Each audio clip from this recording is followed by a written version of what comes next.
What's going on, guys? It's Kyle again with DTOM Knives and Gear. Actually, been a few days since my last video, and I am super stoked and confused. So if you see the title of this video, we're going to be talking about the Sandrin Torino, and I totally screwed that up in the unboxing. This knife was sent to me by my good friend, Rusty Knife Lover. He sent me over quite a few things to help out and to review. This one was one of the most interesting. And I have seen this knife around, but it was very forgettable. I had seen it, but I called it like the Toronto or something.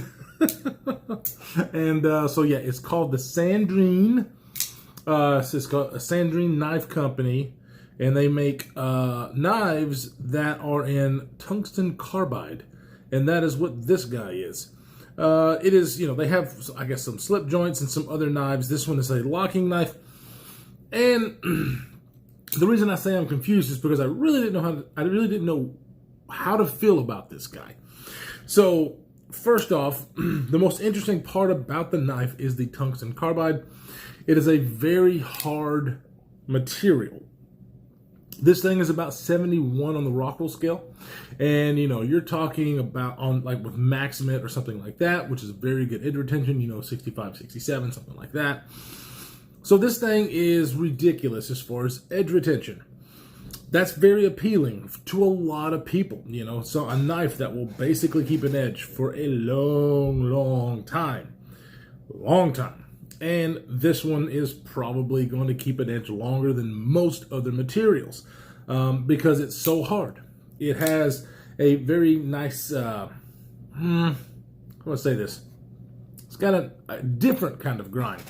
This one is, you know, very, it's a flat here with your primary bevel that is basically a saber grind that is very short, very short. Then you have your edge. So it's kind of different. It's not not something that I probably would look at and be like, why are they doing that? I kind of get why they're doing that. This stuff has got to be a booger to work with as far as cutting and grinding and whatnot. It's got to be hectic, which probably adds to the cost of the knife, right? But like I said, most interesting part about this knife is this blade. Now, obviously, I've only had this for a little bit. I've got to get these, the knives that Rusty sent me out to other people.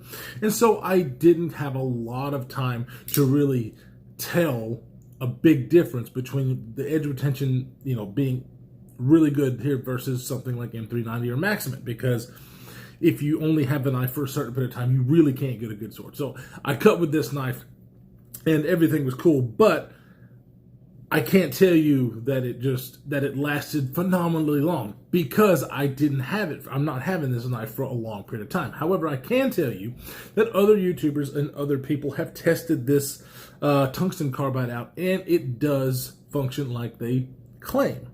It holds an edge for a long time. Now, it is not like a crazy, just, you know, passing through material without any resistance kind of stuff.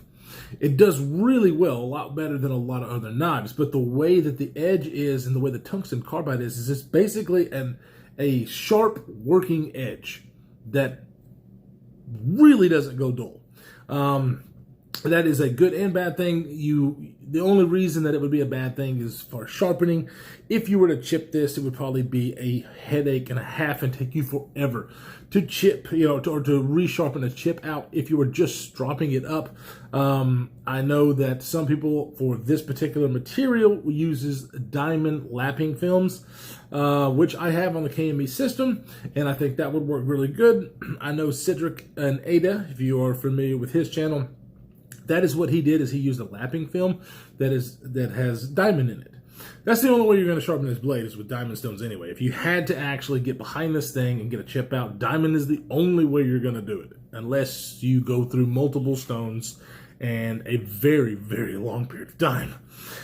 So, you know, that's really the cool thing is that right there. It is very, like, rust proof, they say. This knife does have stainless hardware, but it's coated. It does have a titanium pocket clip, and this stuff is rust resistant. So that's really nice, because usually when you're talking about a really good steel that has good edge retention, such as Maximate, the edge or the corrosion resistance kind of goes down because it's really hard to get a good mix of both worlds. Now, technology is getting more and more involved in the steel making business, and we are getting some really cool steels out here that are really well-rounded 20 CV M390, really well-rounded steels. And then you have something that's very new, the Magna Cut, that is supposed to be even better. So really exciting time. But this one right here is just different, right? And you just don't see this. And the Sandrin Knife Company, that's what they do, is they make blades out of this tungsten carbide. I think it's pretty cool. So that was something that was very interesting. The other good thing about this knife is it is super duper lightweight, like 2.3 ounces or so. Very, very nice. I do dig the pocket clip. Some people don't like the pocket clip. I do. It actually is pretty long. They probably could have stayed to make it a little bit shorter, but it really goes in and out of pocket like a dream. Has these holes, which I do think mean something, but I don't know what that is. It is a deep carry clip, and it is reversible. That's awesome. A lot of lefties out there rejoice, and it's also awesome because this knife with the recoil lock that they call this is a ambidextrous knife all the way around. So you can flip it around the pocket clip, and with this recoil lock, have a fully ambidextrous knife. Now, let's talk a little bit about the lock. The lock is called the Recoil lock from them. It was a Snicks design.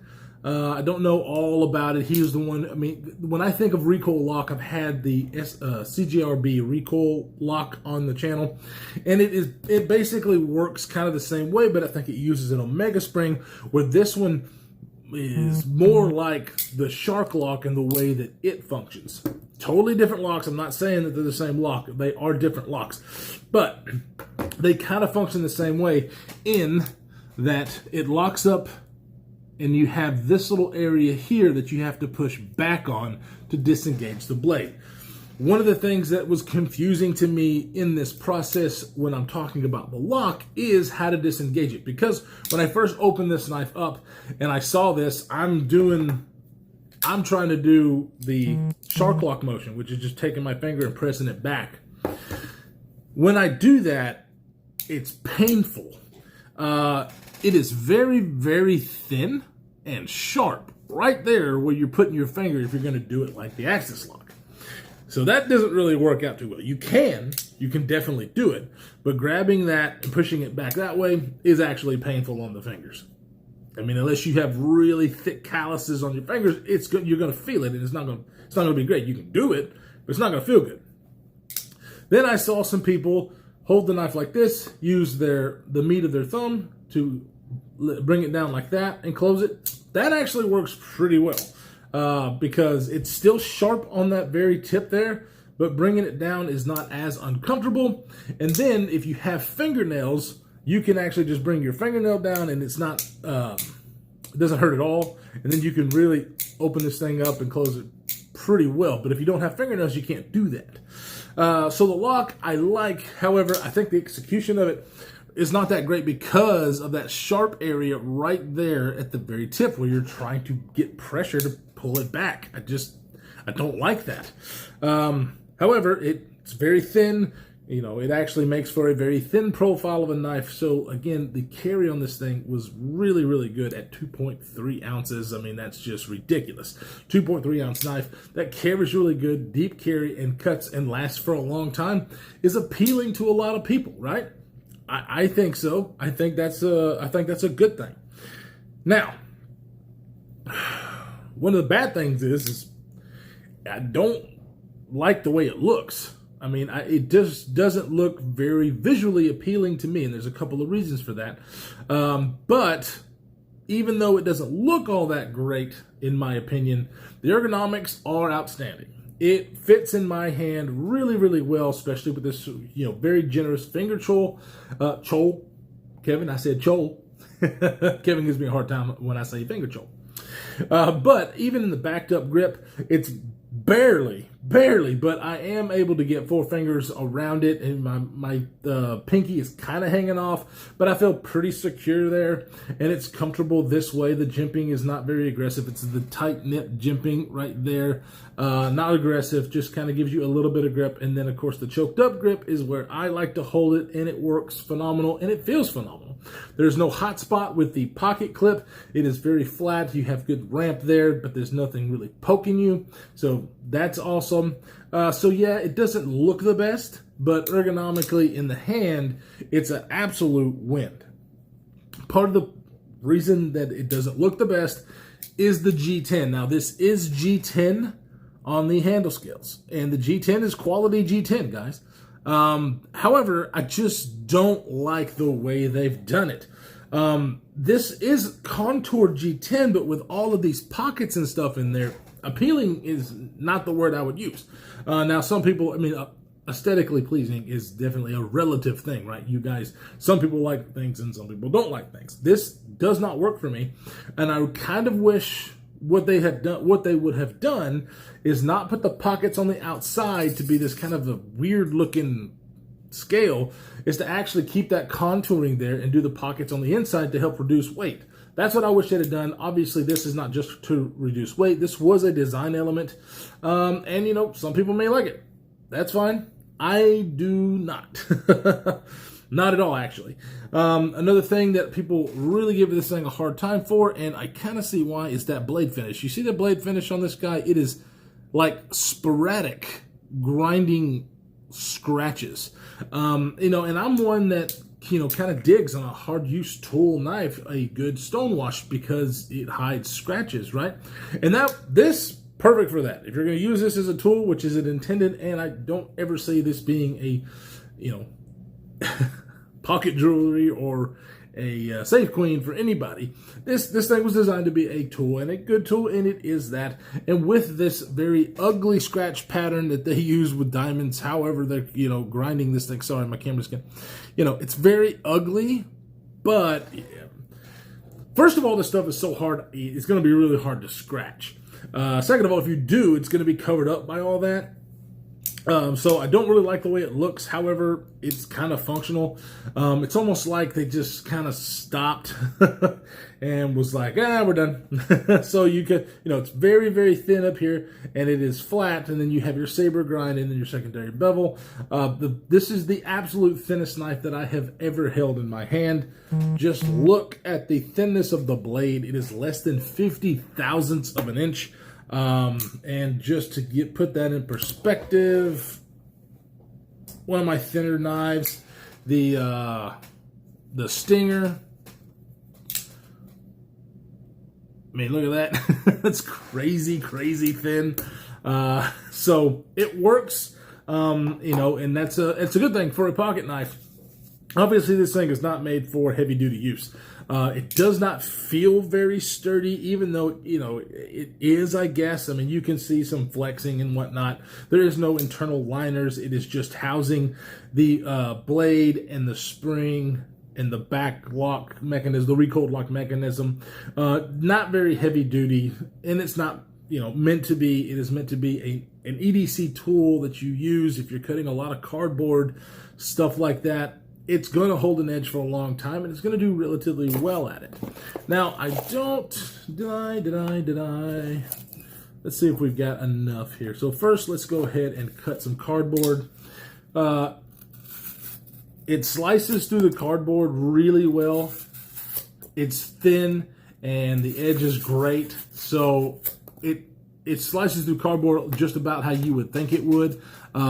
Better than a lot of knives, not as good as other ones, even the ones that are thicker, because you can definitely feel that toothy edge. But it's sharp. It is definitely a sharp edge, and it's like, you know, there's a lot of knives I get on here. I will do some cardboard in a little test, and, you know, I can barely feel the stickiness kind of go away. It's not the case on this, and that's what it's designed for. When you do something like paracord, cuts through it like great. This is the tougher stuff, the twisted sisal rope, and it's a very small little portion of it. So let's go ahead and see how it does with the twisted sisal rope. absolutely excellent. So the thinness and the tungsten carbide blade is just an excellent cutter. I mean, it's not going to cut, well, let's just kind of, maybe I can let you hear the paper. So it cuts the paper, and it cuts it really, if I could do it right, it cuts it really nice, but you can hear just the toothiness of it, where some knives, when you slide it through paper, you hardly hear anything, and that's that really nice apex, thin behind the edge. This one's a little bit toothier, and you can hear that in the paper. But I think they nailed it as far as the geometry, because I think it works really well for what they're trying to do here. The only other thing really that I'm not a huge fan of is the thumb studs. They work, and I've been able to deploy this knife reliably since then, but they barely stick out right there. They're nicely shaped. I do like the shape of them. And they do stick up proud, which is usually great. But, did I even get a... Hold on a second. So, this is not a great example, but it's kind of what I'm trying to go for. Okay, so you see the thumb studs here, and this big chamfer or scallop that is there to give you relief to put your thumb behind it and flick it out on the quiet carry drift. This is a dream to flick out. You have plenty of room.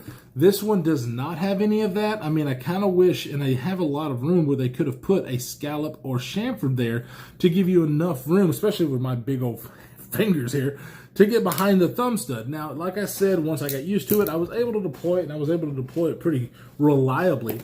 But whenever I first got it, I was not. My thumb would kind of slide past that. And I am able, even though there's not a lot of room, I'm still able to get past the spring pressure and middle finger flick it. So that's nice. That's really nice to be able to do that. It does make it a little bit more fidgety, even though this lock is kind of painful to operate most of the time unless you're using your nail. But yeah, there's not really a detent. It is a spring tension, just like the Shark lock, where it has all the locking stuff over here and a recoil spring in the back. Totally different locks, but you know, they function similar. And but yeah, it just doesn't look very pretty, but it is comfortable. The materials are okay, but I don't think they're done really well. It's just kind of a confusing knife to me.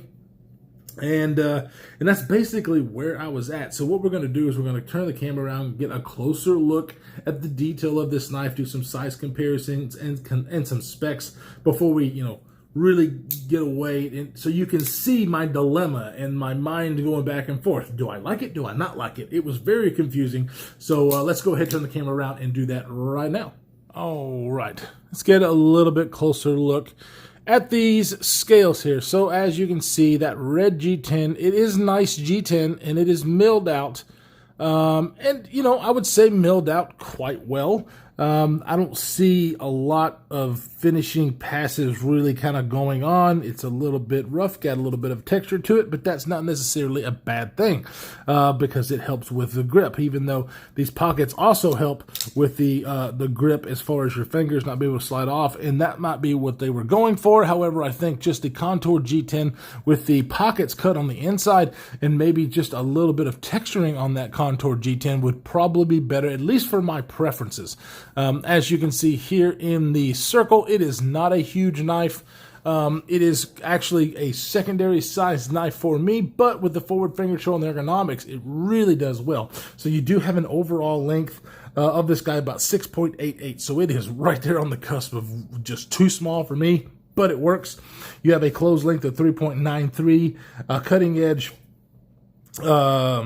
or a blade length, excuse me, of about 2.95 and 17 thousandths behind the edge. So 2.95, people are going to be like, that is not a lot of blade. And yes, your ratios are not all there as far as blade length to handle. That kind of stuff does not bother me. You know, I'd rather have good ergos and lesser blade, because usually with my EDC task, which is what this is designed for, that's about all the blade that I need. So I am okay with that. The weight to handle, or the weight to blade ratio, is right there in the sweet spot. You know, your ounce of inch people, you're going to love this because it weighs seriously 2.3 ounces, and that is ridiculously light. It is a lightweight, wonderful carry in the pocket. You just forget that it is there. Let's go ahead and put it up against some other smaller knives in the collection. Here it is against that Fahrenforge Stinger. As you can see, the Stinger is quite a bit longer, pretty similar as far as the width of the handle. The thickness of the handles are pretty close to the same as well, especially with the contouring here. This is flat, this has got some contouring. Let's put it up against the Drift. We had it out earlier. Very good size compare. Sorry, that pocket clip doesn't want to let it sit very well. You know, pretty comparable. You got a nice, you know, this is an exotic steel with Van X that is absolutely rust proof, really good edge retention, but this edge retention is going to be better, and it's going to be rust proof.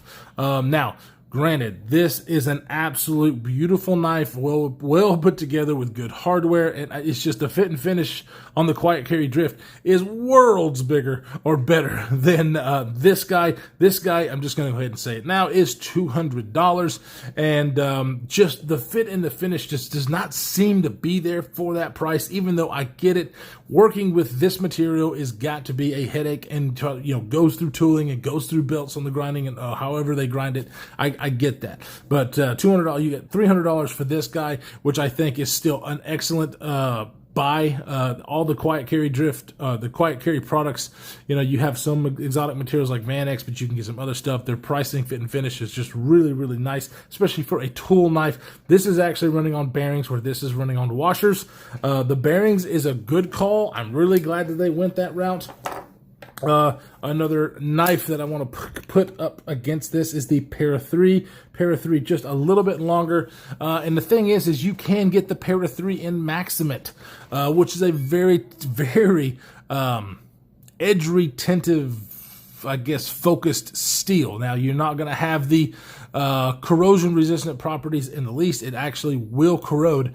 But if you're looking for edge retention, you can get a good G10, you know, compression lock knife for, you know, $200 or under with a Para 3 Maximate, and you can get that all day long. And I just think that that might be a better choice for a lot of people, unless you're just one of those guys who love these exotic steels. And in that case, I get it. I really do. Another knife to put it up against is the F5.5. Very similar in overall length there. Definitely a little bit chunkier, which I like.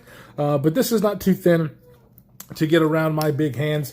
It is definitely a comfortable knife. And then, of course, let's just put it up against the Demco 8020.5 with very similar locks, the Recoil lock and the Shark lock, but obviously the 8020.5 is a larger knife, way different steels and whatnot. But you know, if I had to pick a locking mechanism that was similar but different, I mean, even if this one was fit and finished even the way this one is, I would pick the Shark lock all day, every day. It's just so much better, feels better.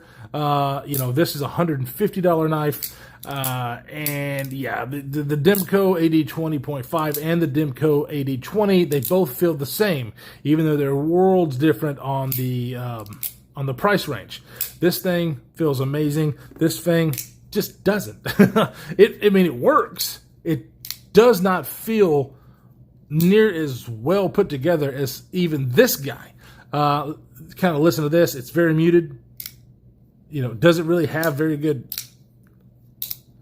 sounds at all. This guy, oh, very tactile, very nice.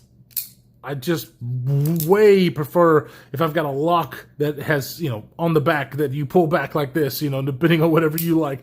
But the Shark lock and this knife feels worlds better than the Sandrin Torino. I mean, it's just all there is to it. Now, like I said, I'm not trying to bash on this knife, but I was just kind of underwhelmed for a lot of things and loved other things. That's why this video was, you know, very confusing to make. It's confusing in my brain to say, yes, get this knife or don't get this knife, because there are options out there with Maximum Steel. As long as you take care of it where you don't get it to rust, you're fine. If you want something with like the best edge retention, it won't rust, this right here is probably your knife, especially if you're just looking for a tool to just cut miles and miles and miles of cardboard and not really have to touch it up much. So it's a good tool. I mean, I can't say it's not a good tool, because it absolutely is. It's not my cup of tea for my collection, because I'm a collector. I'm not just a user, guys. So aesthetically, when I saw this on Instagram, I did scroll right by it because it did not grab me as a knife that I wanted. However, having it in hand, learning more about it, because I didn't know anything about it, I respect it more. 100%. I think that this company is doing some cool things. With tungsten carbide is I think a good material for a blade. That is for sure. Maybe we can spice it up a little bit. Now, they do have a couple of different models that have polished blades, that are slip joints, and a couple other things that I saw. I don't remember the name, but they looked pretty nice. If they would kind of step up their game for that, I think it would, kind of go far. Just for the fit and finish kind of aspect, they do round these edges. It is very roughly done, just like the finish here. It's not refined in any way, but they did do that to knock the edges off of this very hard material. So I have to say that. But yeah, guys, I can't say I recommend it or don't, because it's so confusing to me. But yes, if you're looking for a workhorse of a knife when it comes to just EDC lighter tasks that just you won't have to sharpen, probably ever, if you're a light user, this is it. If you just never want to worry about sharpening a knife, you can get this if you're a light user and probably never have to sharpen the damn thing. But it is very lightweight, very light duty. I mean, this thing is locked up, but as you can see, the blade does have flex in it because it's so thin. So that's sometimes that could be a good thing depending on what you're cutting. If you do happen to chip this blade, it's probably going to be a pain in the ass to get that chip out. You can send it back to Sandrin, and I know that they can do that for you. I don't know if there's a cost involved, but if you're just touching it up, diamond lapping films from the KME, from what I understand, are the way to go, or other kind of diamond paste or whatever, just to kind of clean up that edge. But yeah, guys, I really appreciate you stopping by, and Rusty, I really appreciate you sending this along so we can take a look at it. It's very interesting, something very different, and I did enjoy carrying it. It was just a mind screw. I was just all day was like, yeah, that's pretty cool, and then I don't like this, or okay, that's pretty cool, but man, I wish I'd have done that. It's just one of those knives, and you can't please everybody, that is for sure. I'm kind of a picky guy now. Kevin Lefty EDC has made me a picky bastard. But all in all, it is a great tool. So yeah, I love you all. Stay safe in this crazy world that we are living in, and we will see you in the next one.